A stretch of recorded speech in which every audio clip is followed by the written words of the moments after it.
Halo, welcome back again di Gloria Charlotte YouTube channel. Hari ini akhirnya aku bisa bikin video. Kalau misalkan kalian, sayangnya nggak tetanggaan ya, kayak mana ya. Jadi akhirnya aku bisa bikin video di tengah rutinitas yang tidak ada habisnya ini. Chip cas di politik diangkat. Lampu akan menyala jika baterai tersebut.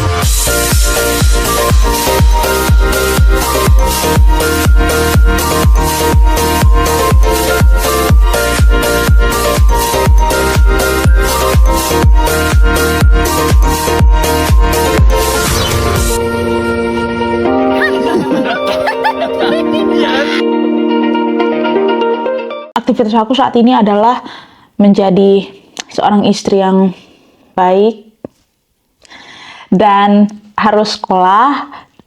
Abis itu pulang sekolah, aku harus kerja tile site atau part time. Aku sekolah nggak setiap hari kan, maksudnya ya cuman sampai hari Kamis. Jadi waktu liburan aku sekolah pun aku pakai untuk bekerja, gitu. Jadi kadang-kadang kalau mau bikin video tuh udah, aduh capek, tapi nggak boleh ngeluh ya. Jadi hari ini aku pengen bikin pembahasan buat teman-teman terkait suka duka tinggal di Jerman. Jadi kalau misalkan aku akumulasi, aku ngerekam video ini bulan Maret tanggal 23. Jadi misalkan ini nguploadnya pasti nggak di bulan Maret ya, pasti di April gitu. Jadi aku per Maret ini sudah 9 bulan stay di Jerman gitu ya. Karena aku waktu itu bulan Juni 2024 ke Jerman 1 bulan sebelum menikah.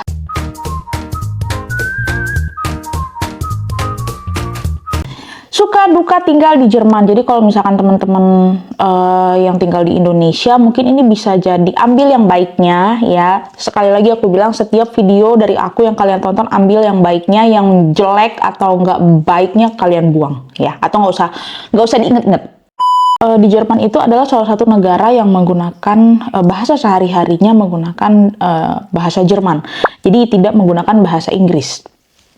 Jadi kalau teman-teman tinggal di Jerman, either itu hanya ke supermarket atau ke toko kue, toko roti, atau ketemu sama orang di jalan aja tanya alamat, itu mereka akan menjawab dengan bahasa Jerman.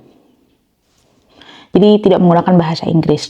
Tapi apa iya semua masyarakat di Jerman menggunakan bahasa Jerman, nggak ada yang pakai bahasa Inggris? Ada.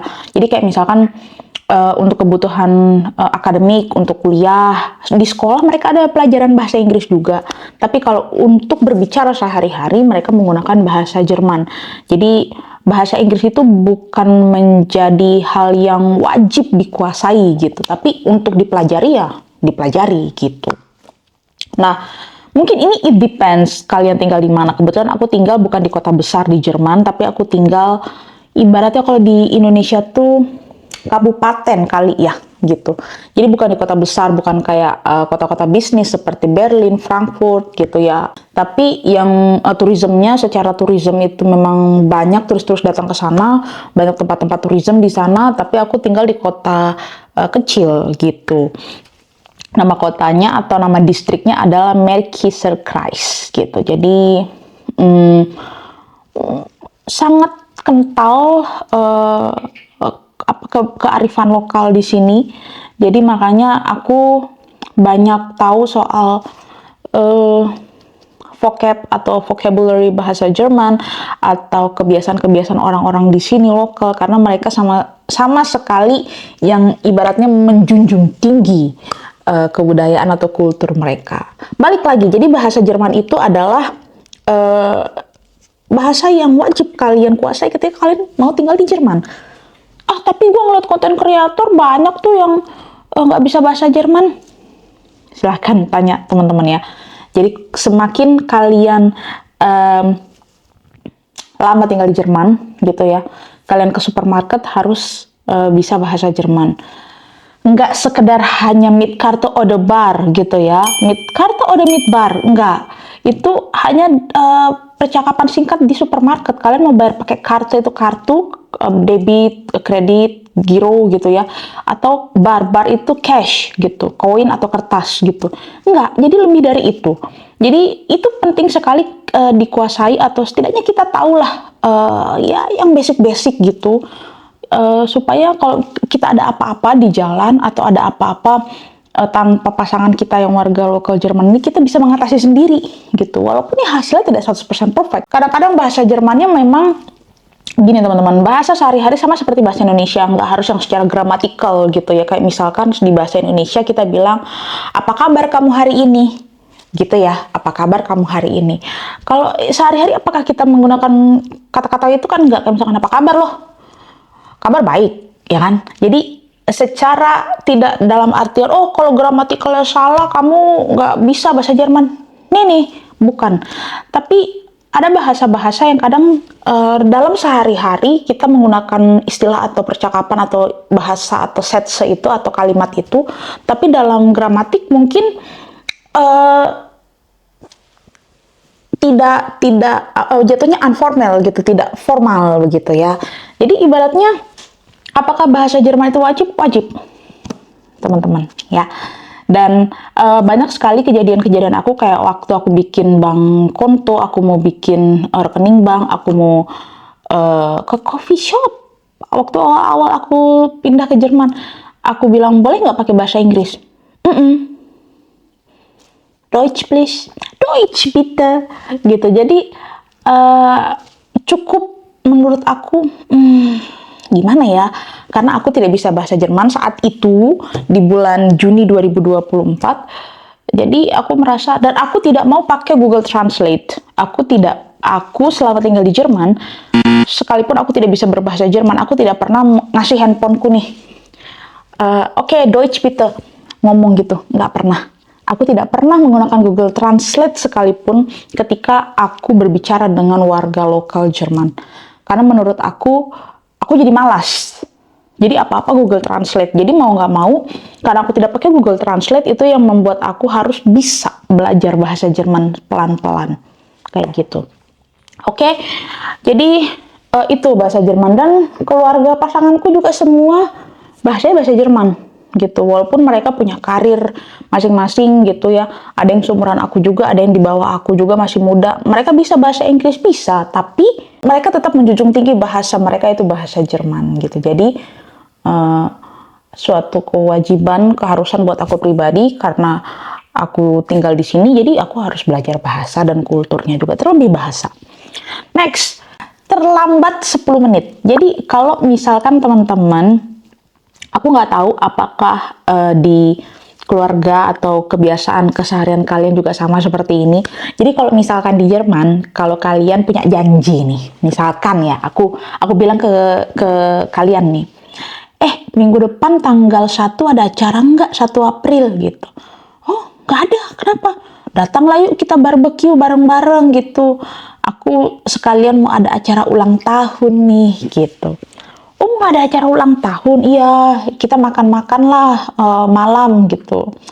Barbeque-nya maksudnya indoor gitu ya. Barbeque lah di rumahku gitu. Jam berapa? Jam 6 lah. Jam 6 sore gitu. Nah, tapi realitanya ketika datang, kalian baru datang jam 8, jam 7. Itu bukan sesuatu hal yang normalisasikan oleh masyarakat di Jerman, karena mereka itu sangat penting sekali yang namanya waktu.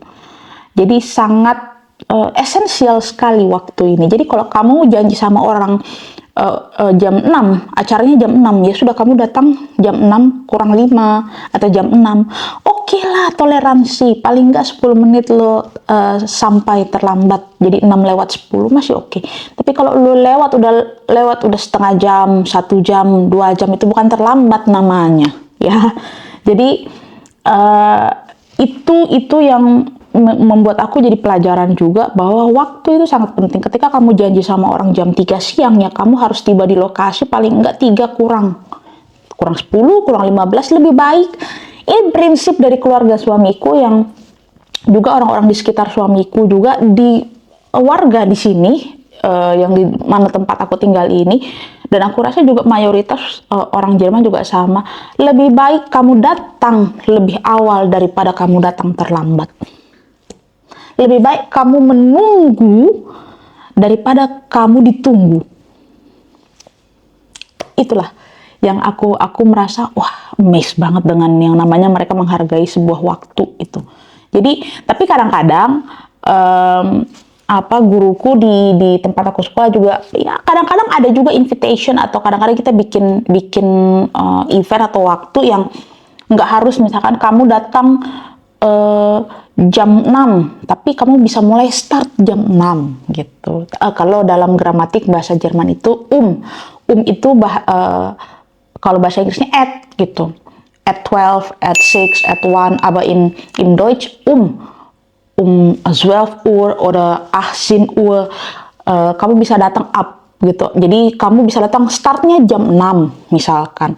Ya kamu datang jam 7, jam 8 oke, karena start dia bilang. Tapi itu menjadi suatu hal yang kadang-kadang orang tahu nih, oh orang-orang yang gue undang ini sibuk atau jauh-jauh tempat tinggalnya, jadi oke lah nggak harus jam 6 tapi ya start jam 6 bisa datang gitu. Ada juga yang kayak gitu.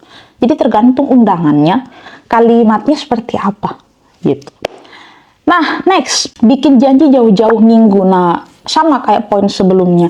Jadi kadang-kadang orang-orang di sini kalau misalkan mau bikin janji nggak usah jauh-jauh, mau bikin janji mau ngopi, ketemulah kita ngopi gitu. Hanya untuk kopi itu bukan tipikal yang dadakan beberapa jam sebelum WA gitu. Kok di mana? Ngopi lah yuk.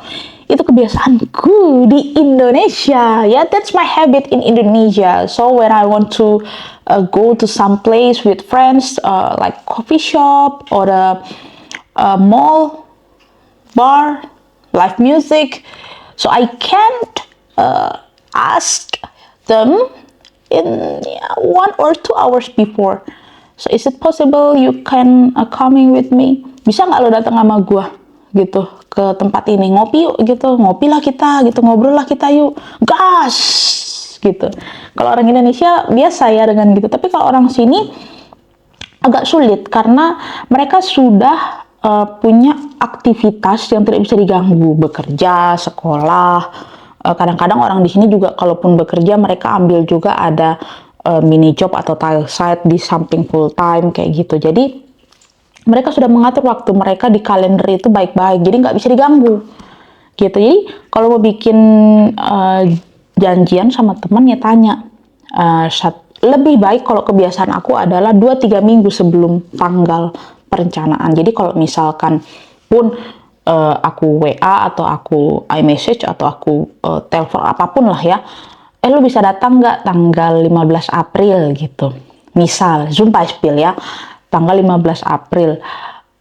Wah nggak bisa, aku kerja, ich muss gehen zur Arbeitsplatz. Jadi kalau misalkan nggak bisa, kita bisa cari tanggal yang pas, ada waktu yang panjang gitu. Jadi menurut aku itu salah satu keuntungan juga, dan itu menjadi kebiasaan untuk warga lokal Jerman di sini, bahwa kalau mau bikin janji, either hanya ngopi, either hanya makan malam, either hanya main di apartemen teman, kasih tahu jauh-jauh hari gitu. Next, hadiah ulang tahun di Jerman. Nah, kalau buat orang-orang di Indonesia ini menjadi salah satu hal yang buat aku culture shock, karena aku di Indonesia. Kalau di Indonesia yang ulang tahun yang bayar, betul, traktir. Kalau kamu ulang tahun kamu harus traktir, ya. Jadi kalau di Jerman beda. Jadi kalau misalkan kalian ulang tahun, ini tradisi di keluarga suamiku juga, dan banyak di circle pertemanan aku dan suami dengan warga lokal Jerman juga. When you have a birthday, ya, like a birthday party or something else, so you can give your birthday list to your family, your friends, your kolleginnen, egal. It's possible. Jadi kamu bisa kasih wishlist ulang tahun kamu ketika keluarga kamu atau teman kamu bertanya. Jadi so it's possible for you to give your birthday wish to your family, your friends, your partner when they ask to you, what do you want on your birthday. So you can keep the list. Tada! Jadi itu hal yang biasa. Jadi kalau misalkan kalian ulang tahun, kalian sudah punya list. Oh, aku pengen duit aja. Aku pengen tas merek ini. Aku pengen sepatu merek ini. Aku pengen makeup ini. Tapi ya jangan kau bilang kau minta Porsche. Janganlah kau minta BMW. Janganlah kau bilang aku maulah apartemen. Ada gila-gilanya kawan ini ya, tapi harga barang-barang yang lagi kamu pengen gitu, mixer atau kebutuhan dapur atau kebutuhan dekorasi gitu, aku pengen deh punya mixer kayak gini, spesifik dikasih gitu. Nah itu nanti tergantung, kalau misalkan bisa juga keluarga nanti patungan untuk mewujudkan wishlist kamu ini yang harganya mungkin mahal, nggak bisa mungkin dibeli oleh satu orang. Patungan bisa kawan-kawan atau keluarga kalian ini. Kalian keluar duit nggak? Biasanya kita hanya keluar uang ketika kita bikin birthday party atau Geburtstagsabendessen atau makan malam saat ulang tahun. Nah, kalau misalkan kalian bikin acara, party atau makan malam, ya kalian hanya keluar biaya itu. Beli bahan-bahan makanan, kalau kalian mau ada dekor untuk tempatnya atau kalian mau sewa tempat di mana, ya itulah kalian keluar.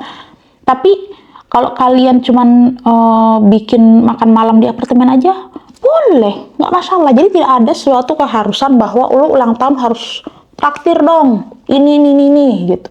Yang datang nggak bawa kado, nggak tahu diri kadang-kadang. Nah itulah ya. Kalau di Jerman, kalau kalian mendapatkan undangan ulang tahun, datanglah kalian ini, walaupun hanya di apartemen. Kayak aku waktu itu, aku bikin Geburtstagsabendessen di tempat aku tinggal. Di sini masih di apartemen ini, apartemen mungil kita ini, dan aku beli pizza, bir, soft drink gitu. Aku beli gitu. Nah ya udah, kita keluar, aku hanya keluar budget untuk itu gitu. Jadi sesuai dengan budget, tidak ada suatu keharusan harus makanannya yang catering inilah, makannya harus di restoran inilah, nggak ada gitu. Apakah tamu-tamu ini membawa kado? Semua membawa kado. Padahal aku nggak minta. Jadi inilah pelajaran ya buat orang-orang Indonesia. Aku menganggap ini suatu kebiasaan, kultur. Pokoknya inilah suatu kebiasaan baik ya, ketika kita diundang oleh orang untuk ulang tahun, bawalah kado. Kadonya itu teman-teman, misalkan kalian mager nih, nggak tahu lah aku dia mau beli apa, dia nggak ada kasih wishlist. Voucher di Jerman, kalian bisa kasih voucher Amazon, voucher belanja, voucher supermarket, bunga gitu. Jadi tapi kalian bawa sesuatu untuk yang mengundang kalian ulang tahun ini gitu. Jadi nggak tangan kosong. Dan biasanya juga mereka akan kasih kartu ucapan kayak gitu. Jadi itulah kebiasaan di Jerman yang aku agak-agak kaget, karena ketika mertuaku tanya, kau mau kado apa Gloria ulang tahun? Apa ya? Nggak tahu. Masa nggak tahu kau mau kado apa ulang tahun? Karena di negaraku, masa aku tinggal di Indonesia, aku nggak pernah ditanya sama orang, kau mau kado apa ulang tahun, nggak ada. Jadi ketika aku ditanya itu, bingung lah awak jawabnya. Apa ya? Nggak tahu. Karena yang dalam pikiranku adalah ketika di Indonesia ulang tahun, aku yang harus mengeluarkan budget. Ya. Tapi itu kultur ya teman-teman, dan aku rasa ini hal yang baik yang harus ditiru. Karena ya kayak ibaratnya aku sediakan kalian makanan, menjamu kalian bawalah sesuatu. Karena kan ini event dalam artian ulang tahun. Tapi kalau misalkan hanya undangan, ngopi aja, ngopi lah di apartemenku yuk gitu ya, kita nggak perlu bawa apa-apa. Tapi kebanyakan mereka akan tanya, oh mau ngopi, aku perlu bawa apa nih, bawa roti perlu nggak gitu. Mereka akan tanya. Jadi ketika kalian diundang oleh orang di sini, kalian akan tanya, aku perlu bawa apa yang bisa aku bantu gitu. Jadi nggak yang kayak semacam tamu restoran aja petantang petenteng datang gitu, enggak. Ya, itulah yang aku sangat apresiasi dari kultur atau kebiasaan atau ya hal baik yang aku dapat di Jerman ini, salah satunya adalah itu ya. Terakhir, kultur menantu dan mertua. Closingnya agak menyeramkan ya. Jadi kultur yang aku dapat ketika aku menikah, setelah menikah dengan suami adalah menantu dan mertua ini bisa jadi bestie di Jerman ini. Jadi Schwiegermutter and kita gitu itu bisa jadi teman. Jadi Schwiegermutter und Schwiegertochter oder Schwiegermutter, Schwiegervater oder Schwiegertochter oder Schwiegersohn. Itu bisa jadi teman. Gitu bisa das ist kann be a Freundin. Bisa jadi teman. Jadi apa ya, aku merasa bahwa aku dengan mertuaku, aku kayak ngerasa punya sosok ibu yang seru gitu. Karena apa ya, walaupun awal-awal memang ya kita ada kendalanya bahasa, memang itu nggak bisa dihindari. Kendala kita adalah bahasa. Aku tidak bisa berbahasa Jerman, sementara mama mertuaku tidak bisa bahasa Inggris gitu, secara tektok gitu. Jadi akhirnya mau nggak mau aku yang harus sedikit-sedikit belajar tentang bahasa Jerman. Nah, ketika aku bisa berbahasa Jerman sedikit-sedikit ini, akhirnya komunikasi kita makin baik, makin bagus, karena makin sering ngobrol jatuhnya kan. Jadi ibaratnya karena kita punya satu bahasa yang sama, kayak gitu. Berarti kalau nggak bisa bahasa Jerman, musuhan kalian? Enggak. Tapi intensitas komunikasinya agak berkurang aja, karena jadi malu-malu, sama-sama malu-malu. Yang satu nggak bisa bahasa Jerman, awak ini yang satu juga, aduh ngomong bahasa Inggris, kayak mana lah ya, udah orang tua kan gitu. Jadi limited gitu.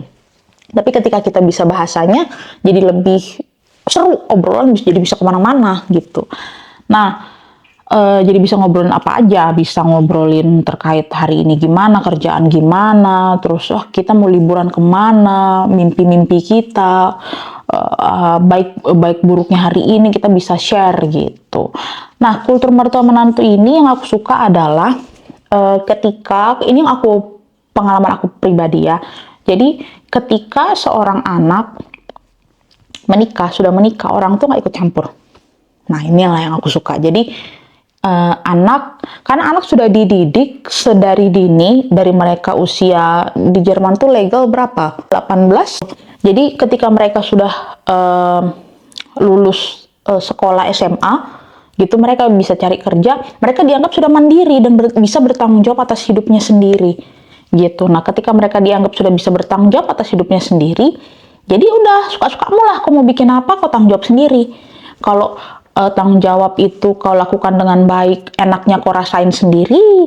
Kalau tanggung jawab itu kau lakukan dengan tidak baik, ya udah resikonya terima sendiri gitu. Jadi ibaratnya kayak gitu. Nah, di Jerman ini ketika menikah ya, kalau misalkan anaknya dirasa ya, sebelum menikah kan pasti ada pertemuan keluarga ya. Kalau aku pribadi, ini loh calonku, ini loh mantunya mama gitu, mantunya bapak nih ya, kalau bahasa Batak bilang kan, ini loh mak, calon iparmu nih mak gitu, pak calon iparmu nih pak, misalkan gitu kan, ada pertemuan nih sebelum menikah. Nah, itulah tahap pengenalan dengan mertua, antar mertua dan menantu. Kayak mana mertua menantunya, itu semua dibahas. Nah, jadi kayak misalkan kesukaan menantu mertuanya apa yang mereka nggak suka, makanan, minuman, kegiatan, pekerjaannya apa, segala macem, kesehariannya gimana, bla bla bla gitu. Nah, itulah pada saat sebelum menikah. Nah, ketika menikah ya makin deep lagi gitu. Nah, jadi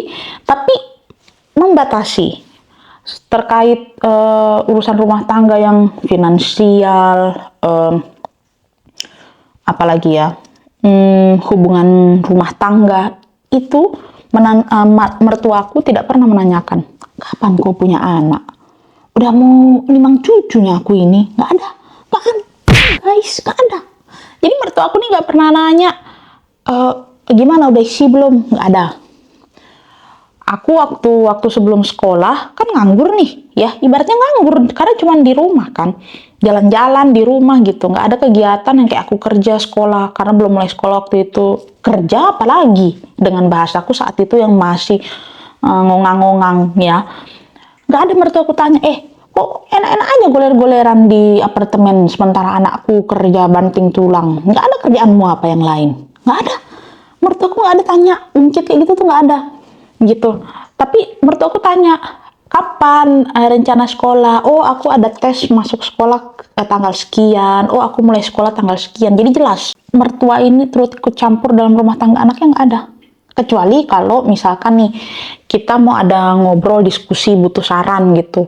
Ya udah kita datang ke rumah mama mertua gitu, atau ke papa mertua. Datang tanya, ngobrol-ngobrol sambil ngebir, sambil ngobrol santai. Tapi keputusan tetap di anak. Jadi orang tua tidak ikut campur. Gitu. Nah itulah yang aku suka dari kehidupan di sini, kultur di sini, bahwa mertua dan menantu itu bisa jadi teman. Gitu ya, tergantung kita mau buka hati nggak mengenal mertua, atau mertua kita ini open nggak sama kita gitu. Karena ya biar gimana pun kayak aku kan masih ada darah Indonesia, dalam artian di Indonesia ada tata krama yang ibaratnya ya, yang muda lah samperin yang tua gitu, yang muda lah yang ngerti yang tua gitu. Itu masih aku terapkan waktu awal-awal, ibaratnya aku yang gerak duluan deketin mertua. Deketin mertua gitu, atau kalau kita mau ada acara apa gitu, mau ikut nggak, kayak gitu. Jadi ya style orang beda-beda, tapi intinya adalah mereka mempercayakan keputusan kehidupan setelah menikah, anak-anaknya, menantunya itu ya, kita percayalah apa yang kalian kerjakan itu yang baik gitu. Jadi kita nggak mau ikut campur gitu. Kenapa? Karena ya kita finansial ada masalah ya kita selesaiin sendiri. Nggak ada tuh kita datang ke orang tua. Wah, nggak ada beras nih, bagilah dulu mak beras. Nggak ada. Di sini nggak ada. Di keluarga kami ya, maksudnya di hubungan aku dengan suami nggak ada. Jadi kalau ada masalah dalam rumah tangga kita selesaikan sendiri, nggak ada minta tolong sama orang tua. Nah akhirnya orang tua atau mertua pun melakukan hal yang sama. Kita juga nggak bisa ikut campur rumah tangga anak, gitu. Karena anak kita udah bisa mandiri dengan pasangannya. Biarlah mereka bahasa ini bejibaku apa, biarlah mereka berusaha sendiri berdua, jangan ada orang lain di luar itu, biarlah mereka berdua sendiri gitu. Itu yang aku suka banget. Nah kalian gimana yang mungkin pernah menikah dengan warga asing, dengan mertua? Pasti ada mungkin salah satu dari kalian mengalami hal yang sama ya kan. Aku kebetulan dapat mertua yang asik gitu, yang suportif, friendly. Kita temenan semua di sosmed, jadi di Facebook temenan, di Instagram temenan, bahkan mereka subscribe aku juga di YouTube gitu. Jadi kita beneran the real family, bukan yang keluarga tiba-tiba hanya pas ada acara Natal sama Pasca tahun baru aja tiba-tiba membuka pembicaraan atau dekat gitu, enggak. Jadi sehari-hari pun kita deket gitu, karena ya itu yang aku suka ya, kultur di sini secara relationship keluarga, family relationship ini sangat dekat, tapi mereka tahu batasannya. Ada hal yang tidak bisa ku ubah, yang tidak bisa ku sentuh. Ada yang mungkin aku masih bisa sama-sama dengan orang ini, kayak misalkan traveling bareng, liburan kemana bareng, atau misalkan mau makan malam bareng, perayaan apa bareng, atau ke supermarket bareng, atau ya hal-hal sepele. Tapi kalau udah yang esensial, kayak misalkan masalah finansial, masalah biduk rumah tangga, masalah apapun, nah itu nggak bisa disentuh. Jadi mertua juga tahu, oh aku nggak bisa sentuh yang itu, karena privasi. Jerman juga terkenal sebagai salah satu negara yang namanya menjaga privasi atau kehidupan privat seseorang. Jadi mereka nggak mau tanya, nggak mau sentuh, nggak mau ungkit gitu. Oke, itu dia yang bisa aku bagikan ke kalian hari ini terkait suka duka selama aku tinggal di Jerman selama 9 bulan, belum genap 1 tahun ya teman-teman. Tapi aku rasa mungkin ini bisa menjadi video yang membantu. Mungkin ada teman-teman yang baru menikah tapi dengan sesama warga negara Indonesia, bisa jadi kita sharing gitu ya. Oh ternyata beda ya kultur di Indonesia dengan di negara Jerman ini gitu. Ternyata hal-hal yang baik, that's a good things you can put it to your life gitu. Hal-hal baik, yang jahat-jahat tidak usah gitu ya. Jadi yang menurut kalian baik, yang bisa kalian ambil hikmah, yang bisa kalian ambil esensinya, silahkan kalian ambil ya. Itulah yang mau aku share ke kalian hari ini, teman-teman. Jangan lupa buat kalian, terima kasih yang udah subscribe aku saat ini. Terakhir aku lihat ada 920 subscriber hari ini pada saat aku rekam video ini. Terima kasih yang sudah subscribe, yang udah support, yang udah komen, baik komen-komen positif dan komen-komen yang bikin amsyong ya. Gue merasa kayak gue bukan artis, tapi udah mulai muncul-muncul nih komen-komen yang bikin gue kadang-kadang gitu, tapi it's okay. Jadi see you in the next video, bye bye. Auf Wiedersehen.